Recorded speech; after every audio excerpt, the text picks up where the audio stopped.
سب کے لیے پیغام ہے رمضان عشق ہے.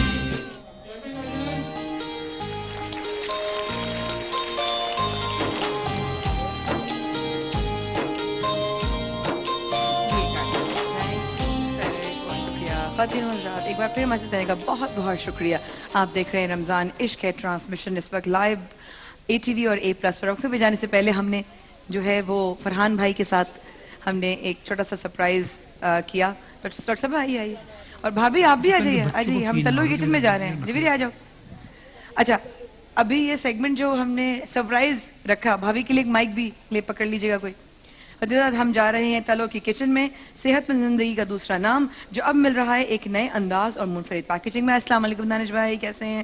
سرف ایکسل مشکل داغوں کی 100% صفائی کرے وہ بھی تیز.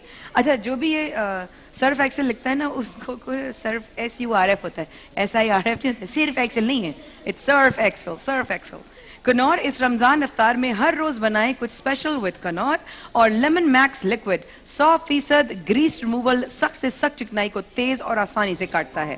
تو اور ساتھ ساتھ ہمارے پاس ملک پیک بھی ہے جو کہ نیسلے کی طرف سے ہے. بچوں جن کا آج پہلا روزہ ہے ان کا بتائیں ہارلکس کی طرف سے اپنے بچوں کو رمضان میں بھرپور غذائیت دیں. ہارلکس کیسر بادام کے ساتھ چنکی منکی کی طرف سے بھی فری گیمنگ کارڈ بچوں کو دیے جائیں گے اور عرفان کی طرف سے گفٹ ہیمپرز بھی. کرشی جامع شیری میں جو ہمارا کچن ہے جہاں پہ ہماری دو بہنوں کا مقابلہ ہوتا ہے افشین اور ہنا اور وہ لوگ بنا رہی ہیں کیا افشین شاہی ٹکڑے بنا رہی ہیں.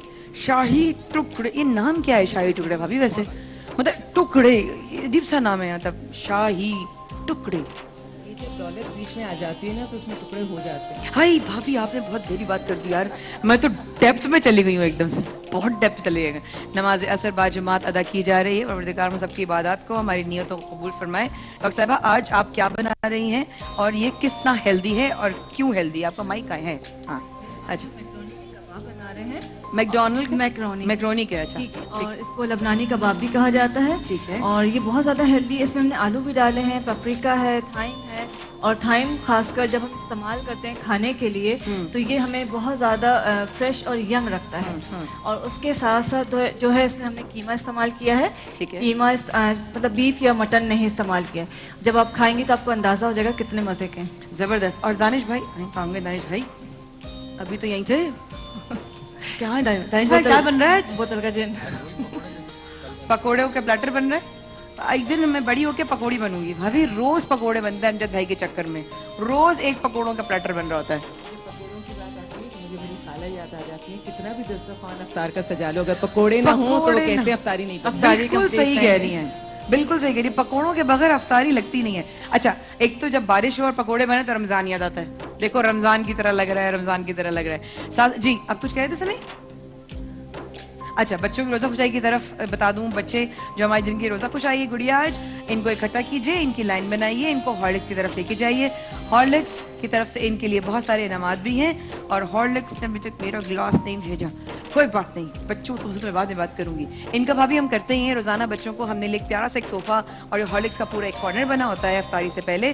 ان بچوں کو اپنے والدین کے ساتھ تصویر کھنچوا کر ان کو ہم وہ تصویر گفٹ کرتے ہیں. بہترین تحفہ ہے نا بہترین یادگار ہے. یہ بہترین یاد ہے. ہم یہی سوچتے ہیں ہمیشہ کہ ہمارا جو روزہ خوشائی تھی تو فوٹوگرافر بلایا جاتا تھا تصویریں کھنچتی تھیں گھروں میں. اب جو شوز پر آتے ہیں ان بچوں کی ویسے تو پوری دنیا دیکھ رہی ہوتی ہے مگر ان کا ایک فیملی پورٹریٹ نہیں بنا ہوتا کوئی. تو ہم نے وہ ابھی دیکھیے گا بچوں کا پورا گروپ ہوگا. آپ بھی آج کی تصویر میں ہوں گی. ہمارا روز ایک گروپ بنتا ہے اور اس گروپ میں جو ہے وہ تصویر ہم سب کو پھر ایز اے تحفہ دیتے ہیں یادگار کے ساتھ. بھابھی ابھی آج آپ کو کیا لگتا ہے؟ امبو آپ شروع کریں ساتھ ساتھ اور آپ لوگ ساتھ ساتھ کانورسیشن میں بھی میرے ساتھ شامل رہے گا. مسز خان ہمارے ساتھ یہاں موجود ہے بچوں کے ساتھ بیٹھیں گی. آج بھابھی جو کیس ابھی آپ کے ہمارے سامنے سچویشن آئی ہے آسما کی اور ظہیر بھائی کی ہم نے اس لیے ان کو ابھی جانے نہیں دیا کہ آپ لوگوں کے ساتھ بیٹھیں گے تو ایک نارمل ماحول میں آئیں گے محبت بھری. یہاں پر لوگ یہاں بہنیں ہیں یہاں بیٹی ہیں یہاں پر ان کو کوئی اچھا مشورہ دے گا کوئی گھر بنانے کی بات کرے گا. ہو سکتا ہے جو نیگیٹیوٹی ہے ساری وہ ختم ہو جائے اور پھر یہ رجوع کر لیں. آپ کو کیا لگتا ہے؟ بالکل ایسا ہی ہے. اور ابھی میں بات کر رہی تھی اس سے میں اس کو یہی سمجھا رہی تھی کہ دیکھو اگر زندگی آگے بڑھانی ہے نا تو پیچھے کی باتوں کو بار بار نہیں دہراؤ. بالکل. اور کافی حد تک اس میں کامیاب بھی ہوئی ہوں. کچھ بہت تلخ یادیں اس کے ذہن میں ہیں خاتون کے بہت زیادہ. جی بھابھی. ہاں لیکن عورت کے لیے گھر سے بہترین جگہ کوئی نہیں ہے. در بدر بھٹک رہی ہیں